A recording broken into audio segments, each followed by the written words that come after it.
പ്രതീക്ഷയുടെ തിരികൊളുത്തി ഡൽഹിയിൽ, ഹരിയാനയിൽ, ഗുജറാത്തിൽ, ഗോവയിൽ, ചണ്ഡീഗഡിൽ ആം ആദ്മി പാർട്ടിയുമായി സഖ്യമുണ്ടാക്കുന്നു. ഉത്തർപ്രദേശിൽ സഖ്യമായി കഴിഞ്ഞു, ജാർഖണ്ഡിൽ സഖ്യമായി കഴിഞ്ഞു, വെസ്റ്റ് ബംഗാളിൽ ചർച്ചകൾ നടക്കുന്നു. ഉഷാറായോ? നോക്കൂ, ഇന്ത്യൻ രാഷ്ട്രീയത്തെ സംബന്ധിച്ചും 2024 രണ്ട് മാസത്തിന് ശേഷം നടക്കാനിരിക്കുന്ന ലോക്സഭാ തെരഞ്ഞെടുപ്പിനെ സംബന്ധിച്ചും വലിയ പ്രതീക്ഷ തരുന്നൊരു ദിവസമാണിത് എന്ന കാര്യത്തിൽ യാതൊരു തർക്കവുമില്ല. പ്രധാനമായും ഇന്ന് സംഭവിച്ചിരിക്കുന്നത് ആം ആദ്മി പാർട്ടിയും കോൺഗ്രസും തമ്മിൽ ധാരണയിലെത്തിയിരിക്കുന്നു എന്നുള്ളതാണ്.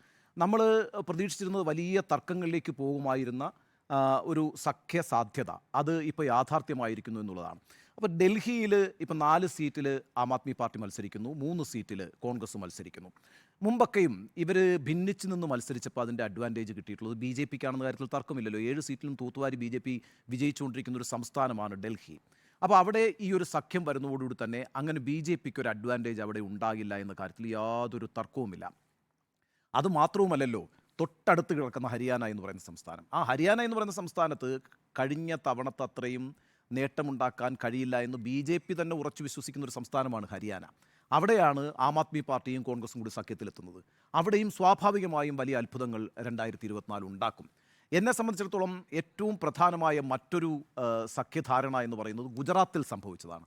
ഗുജറാത്തിൽ 24 സീറ്റിൽ കോൺഗ്രസും 2 സീറ്റിൽ ആം ആദ്മി പാർട്ടിയും മത്സരിക്കുന്നു. 2022 അവിടെ നടന്ന നിയമസഭാ തെരഞ്ഞെടുപ്പിൽ ആം ആദ്മി പാർട്ടി 5 സീറ്റിൽ വിജയിച്ചിട്ടുണ്ട്. ഗുജറാത്തിൽ നിയമസഭയിലേക്ക് 13% വോട്ടുണ്ട് അവിടെ. ആ 13% ആം ആദ്മി പാർട്ടിയുടെ വോട്ടും പരമ്പരാഗത കോൺഗ്രസിൻ്റെ വോട്ടും കൂടി ചേർന്നാൽ ഗുജറാത്തിൽ കഴിഞ്ഞ പ്രാവശ്യം തൂത്തുവാരിയാണ് ബി ജെ പി വിജയിച്ചത്. ആ നേട്ടം അവർക്കുണ്ടാക്കാൻ കഴിയില്ല. ഓഫ് കോഴ്സ് പഞ്ചാബിൽ അവർ നേർക്കുനേർ മത്സരിക്കുകയാണ്. പക്ഷേ അതിൻ്റെ ഗുണം ഇന്നിപ്പോൾ കെ സി വേണുഗോപാൽ തന്നെ വിശദീകരിച്ചതുപോലെ അത് ആത്യന്തികമായിട്ട് ഇപ്പോൾ കേരളത്തിൽ ഇന്ത്യ മുന്നണിക്ക് വിജയിച്ചു വരുന്ന ആരായാലും അവർ ഇന്ത്യ മുന്നണിയുടെ ഭാഗമാണ് എന്ന് പറയും പോലെ തന്നെയാണ് പഞ്ചാബ്.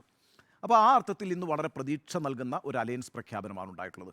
അതുപോലെ നേരത്തെ താങ്കൾ സൂചിപ്പിച്ചതുപോലെ ഉത്തർപ്രദേശിൽ സംഭവിച്ചിരിക്കുന്നത് എന്താണ്? ഉത്തർപ്രദേശിൽ സംഭവിച്ചിരിക്കുന്നത് 17 സീറ്റുകളാണ് കോൺഗ്രസിന് വിട്ടു നൽകിയിരിക്കുന്നത് സമാജ്വാദി പാർട്ടി. എന്ന് മാത്രമല്ല, സമാജ്വാദി പാർട്ടി നേതാവ് അഖിലേഷ് യാദവ് ഇപ്പോൾ ഭാരത് ന്യായ് യാത്രയിൽ പങ്കെടുക്കാൻ പോവുകയാണ്. ഞാൻ അവിടുത്തെ ഒരു പ്രധാനപ്പെട്ട കാര്യമായി കാണുന്നത്, നോക്കൂ, കഴിഞ്ഞ തവണ 62 സീറ്റുകളിൽ അവിടെ വിജയിക്കാൻ കഴിഞ്ഞിട്ടുള്ളൂ ബി ജെ പിക്ക്. ബാലാക്കോട്ട് അടക്കമുള്ള കാര്യങ്ങൾ ചൂണ്ടിക്കാട്ടി മത്സരിച്ചൊരു സംസ്ഥാനമാണ്. വളരെ സെൻസിറ്റീവാണ് ബി ജെ പിയോട്. അവിടെയാണ് ഈ പറയുന്ന 62 സീറ്റുകൾ മാത്രം ആ നിലയിലേക്ക് ബി ജെ പി കഴിഞ്ഞ തവണ ചുരുങ്ങിയത്. അവിടെ 10 സീറ്റ് ബി എസ് പിക്കാണുള്ളത്. പക്ഷേ ഇപ്രാവശ്യം ബി എസ് പി ഒരു അലയൻസിലും ഇല്ല. അവിടെ സമാജ്വാദി പാർട്ടിയും കോൺഗ്രസുമാണ് അലയൻസിൽ നിൽക്കുന്നത്. ഈ ബി എസ് പിയുടെ ഒരു സവിശേഷത നോക്കിക്കേ, ബി എസ് പിയിലെ 10 എം പിമാരുണ്ടെങ്കിൽ കഴിഞ്ഞ പ്രാവശ്യം അവരിൽ ആരൊക്കെ മത്സരിക്കും, ആരൊക്കെയാണ്, എന്താണ് ആ പാർട്ടി ആലോചിക്കുന്നത് തുടങ്ങിയ കാര്യത്തെക്കുറിച്ച് വലിയ അജ്ഞതയാണ് അതിൻ്റെ ഈ സിറ്റിംഗ് എം പിമാർക്ക് തന്നെയുള്ളത്. അപ്പോൾ എന്താ ഇപ്പോൾ സംഭവിച്ചുകൊണ്ടിരിക്കുന്നത് വെച്ചാൽ, ഇപ്പോൾ ഡാനിഷ് അലി ഉണ്ടല്ലോ, ഡാനിഷ് അലി നേരെ കോൺഗ്രസിലേക്ക് ചേരുകയാണ്. ഡാനിഷ് അലിയെ സസ്പെൻഡ് ചെയ്തതാണ്. ഡാനിഷ് അലി കോൺഗ്രസിൽ ചേർന്നിട്ട് അമരോഹ മണ്ഡലത്തിൽ കോൺഗ്രസിൻ്റെ സ്ഥാനാർത്ഥിയായിട്ട് മത്സരിക്കാൻ പോവുകയാണ്. നേരത്തെ തന്നെ അഫ്സൽ അൻസാരി എന്ന് പറഞ്ഞ ഗാസിപൂർ എം പി ആയിട്ടുള്ള അഫ്സൽ അൻസാരി, അയാൾ സമാജ്വാദി പാർട്ടിയിലേക്ക് ചേർന്ന് കഴിഞ്ഞിരിക്കുന്നു. ഇങ്ങനെ ബി എസ് പിയിൽ നിന്നൊരു ഒഴുക്ക് സമാജ്വാദി പാർട്ടിയിലേക്കും കോൺഗ്രസിലേക്കും സംഭവിച്ചുകൊണ്ടിരിക്കുന്നു. അവിടെ ഒരു 20% മുസ്ലിം വോട്ടുണ്ട്. ഇപ്രാവശ്യം ഒരു സംശയവും വേണ്ട, അത് ഛിന്നഭിന്നമാകുന്ന പ്രശ്നമില്ല. അത് ബ്ലോക്കായിട്ട് ഈ പറയുന്ന ഈ സമാജ്വാദി പാർട്ടി കോൺഗ്രസ് അലയൻസിലേക്ക് വരുമെന്ന കാര്യത്തിൽ തർക്കമില്ല. അതുകൂടാതെ അവിടെ വലിയൊരു പ്രശ്നം നിലനിൽക്കുന്നുണ്ട്. അതൊരു ആഭ്യന്തര ബി ജെ പിയിൽ ഉണ്ടായിരിക്കുന്ന ഒരു ആഭ്യന്തര പ്രശ്നമാണ്. അതായത് യോഗി ആദിത്യനാഥ് റെപ്രസെൻ്റ് ചെയ്യുന്നത് ക്ഷത്രിയ ഹിന്ദുസ് എന്ന് പറഞ്ഞൊരു വിഭാഗത്തെയാണ്. യോഗി ആദിത്യനാഥിനെ ദുർബലപ്പെടുത്താൻ അമിത്ഷാ ശ്രമിക്കുന്നു എന്ന ആ വിഭാഗത്തിനൊരു ചിന്തയുണ്ട്. അതായത് മൂന്നാമതൊരിക്കൽ കൂടി ബി ജെ പി കേന്ദ്രത്തിൽ അധികാരത്തിൽ വന്നാൽ ദുർബലനാകാൻ പോകുന്ന, ഒരുപക്ഷെ ഡീത്രോൺ ചെയ്യാൻ പോകുന്നത് യോഗി ആദിത്യനാഥിനെയാണെന്നൊരു പ്രചരണം ആ പാർട്ടിക്ക് അകത്ത് നടക്കുന്നുണ്ട്. അത് സ്വാഭാവികമായും ചില ഇളക്കങ്ങൾ അവിടെ സംഭവിപ്പിക്കാൻ ഇടയുണ്ട് എന്ന് നിരീക്ഷകരും ചില പ്രധാനപ്പെട്ട മാധ്യമ പ്രവർത്തകരും കരുതുന്നുണ്ട്. അതുകൂടാതെ യോഗി ആദിത്യനാഥിന് കീഴിൽ ബ്രാഹ്മിൻസ് വലിയ രീതിയിൽ അന്യവൽക്കരിക്കപ്പെട്ടിട്ടുണ്ട്. അവിടെ 8% വോട്ടുണ്ടേ ബ്രാഹ്മിൻസിന്, താക്കൂർമാരുമുണ്ട്. അപ്പോൾ അവർ അന്യവൽക്കരിക്കപ്പെട്ടിരിക്കുന്നു എന്നൊരു വികാരമുണ്ട്. അതുമൊക്കെ കോൺഗ്രസിന് ഗുണം ചെയ്യുമെന്നാണ് പറയുന്നത്. അതായത് ഈ പറയുന്ന ഉത്തർപ്രദേശ് ഇപ്രാവശ്യവും ഏകപക്ഷീയമാകില്ല, ഗുജറാത്ത് ഏകപക്ഷീയമാകില്ല, ഡൽഹി ഏകപക്ഷീയമാകില്ല, പഞ്ചാബ് ഏകപക്ഷീയമാകില്ല. ഈ സ്ഥിതി ഇന്ന് സംജാതമായിട്ടുണ്ട്. പിന്നുള്ളത് ബീഹാറാണല്ലോ പ്രശ്നം. ബീഹാറിൽ നിതീഷ് കുമാർ യഥാർത്ഥത്തിൽ ഇപ്പുറത്തോട്ട് വന്ന് ഇന്ത്യ മുന്നണി ഉണ്ടാക്കുമ്പോൾ നിതീഷ് കുമാറിനെതിരായിട്ടൊരു ആൻറ്റി ഇൻകംബൻസി അവിടെ ഓൾറെഡി ഉണ്ട്. ആ ആൻറ്റി ഇൻകംബൻസിയെ കവറപ്പ് ചെയ്യുന്നൊരു സാധനം വരുന്നു, ഒരു പുതിയ പ്ലാറ്റ്ഫോം വരുന്നു എന്നുള്ളത്. ആ പുതിയ പ്ലാറ്റ്ഫോമിൽ നിന്ന് പിന്നെ നിതീഷ് കുമാർ വീണ്ടും എൻ ഡി എയിലേക്ക് പോകുമ്പോൾ യഥാർത്ഥത്തിൽ ആ പുതുതായി രൂപപ്പെട്ട പ്ലാറ്റ്ഫോമിന് വലിയ ഇഫക്റ്റ് ഉണ്ടാകില്ല, അതിനെ ബാധിക്കില്ല എന്ന് തന്നെയാണ് ഞാൻ വിചാരിക്കുന്നത്. മാത്രവുമല്ല 2020 അവരോടൊപ്പം ഇല്ലാതിരുന്ന ഇടതുപക്ഷം ഈ മുന്നണിയുടെ ഭാഗമാണ്. അന്ന് 3-ാം ബ്ലോക്കായിട്ടാണ് നിയമസഭയിൽ മത്സരിച്ചിട്ടുള്ളത്. CPM ലിബറേഷന് തന്നെ അവിടെ 12 സീറ്റുണ്ട്, MLA മാരുണ്ട്. അപ്പോൾ ആ അർത്ഥത്തിൽ ഇപ്രാവശ്യം മാത്രമല്ല അവിടെ ഈ സീറ്റ് വിഭജനം കടുകട്ടിയാവുകയുമില്ല. കാരണം 16 സീറ്റിലാണ് JDU കഴിഞ്ഞ പ്രാവശ്യം അവിടെ മത്സരിച്ചിട്ടുള്ളത്. ആ ക്ലെയിം ഇല്ല. അപ്പോൾ കൂടുതൽ സീറ്റുകൾ കോൺഗ്രസിന് നൽകാൻ കഴിയും. ബീഹാറിൽ വളരെ എളുപ്പത്തിൽ ഈ പറയുന്ന സഖ്യചർച്ചകൾ ഈ സീറ്റ് ധാരണയിലേക്ക് പോകും. മഹാരാഷ്ട്രയാണ് പിന്നെ ഒരു പ്രശ്നം. മഹാരാഷ്ട്രയിൽ ഇപ്പോൾ തന്നെ 14 സീറ്റുകൾ കോൺഗ്രസിന് കൊടുത്തു കഴിഞ്ഞു. 15 സീറ്റുകൾ ശിവസേന മത്സരിക്കുന്നു.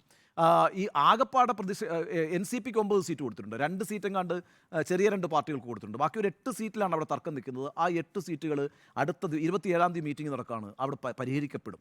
പിന്നെ നമ്മൾ നോക്കേണ്ടത് എന്താണ്? മധ്യപ്രദേശ്, ഛത്തീസ്ഗഡ്, ജാർഖണ്ഡ്, രാജസ്ഥാൻ, കർണാടക, ഈ സംസ്ഥാനങ്ങളൊക്കെയാണ്. ഇവിടെയൊക്കെ തൂത്തുവാരിയല്ലേ BJP ജയിച്ചത് കഴിഞ്ഞ പ്രാവശ്യം. അവിടെയൊക്കെ നഷ്ടപ്പെടാനല്ലേ ഉള്ളൂ BJPക്ക്, നേട്ടമൊന്നും ഉണ്ടാക്കാനില്ലല്ലോ. അപ്പോൾ ഇങ്ങനെ നോക്കുമ്പോൾ ഇന്ത്യ മുന്നണി എല്ലാ സ്ഥലങ്ങളിലും വളരെ കൃത്യമായിട്ട് അവരുടെ സഖ്യധാരണ കൊണ്ടുവരുന്നു. അതിനകത്തൊരു ഐക്യം രൂപപ്പെടുന്നു. പശ്ചിമ ബംഗാളിലും പ്രശ്നം പരിഹരിക്കപ്പെടും. ആ അർത്ഥത്തിൽ ഇനിയിപ്പോൾ പശ്ചിമ ബംഗാൾ ജയിച്ചാൽ തന്നെ എന്താ, തൃണമൂൽ കോൺഗ്രസ് ആണ് അവിടെ ജയിക്കുന്നത്, കൂടുതൽ സീറ്റുകൾ നേടുകയെങ്കിൽ അതും ഇന്ത്യ ബ്ലോക്കിന് തന്നെയാണ് ഗുണം ചെയ്യുക. ഞാൻ പറയുന്നത് നമ്മളിതിങ്ങനെ വെറുതെ നിസ്സാരമായി 2024 ഈ ക്ലീനായിട്ട് കാര്യങ്ങൾ തീരുമാനിക്കപ്പെട്ടിരിക്കുന്നു, നരേന്ദ്രമോദി ഏകപക്ഷീയമായി വിജയിക്കാൻ പോകുന്നു എന്നൊന്നും കരുതേണ്ട. കാരണം ഞാൻ വിചാരിക്കുന്നത് നരേന്ദ്രമോദിയും അമിത്ഷായും ഒക്കെ ഇപ്പം അശോക് ചവാനെ പിടിക്കുന്നു, കമൽനാഥിനെ പിടിക്കാൻ ശ്രമിക്കുന്നു, മിലിന്ദ് ദിയോറയെ പിടിക്കുന്നു, ഇവർക്കൊക്കെ സീറ്റ് കൊടുക്കുന്നു, ചരൺ സിംഗിന് പിന്നെ ഭാരത് രത്ന കൊടുക്കുന്നു, നിതീഷിനെ എങ്ങനെയും പിടിച്ച് ഇപ്പുറത്തിരുന്നു. 400 സീറ്റ് വിജയിക്കാനിരിക്കുന്ന ഒരു പാർട്ടിക്ക് എന്തിനാണ് ഇത്രയും ടെൻഷൻ? അപ്പോൾ അടിയൊഴുക്ക് എന്താണ് ഇന്ത്യൻ രാഷ്ട്രീയത്തിൽ സംഭവിക്കുന്നത് എന്നുള്ളതിനെക്കുറിച്ച് കൃത്യമായ ബോധ്യം അമിത്ഷായ്ക്കുമുണ്ട്, നരേന്ദ്രമോദിക്കുമുണ്ട്.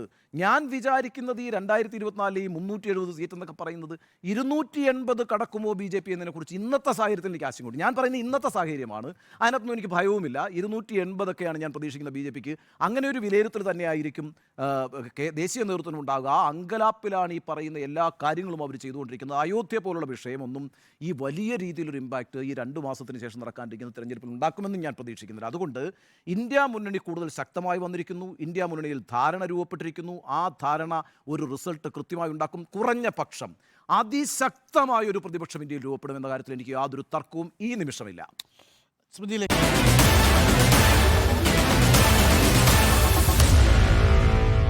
Meet the editors.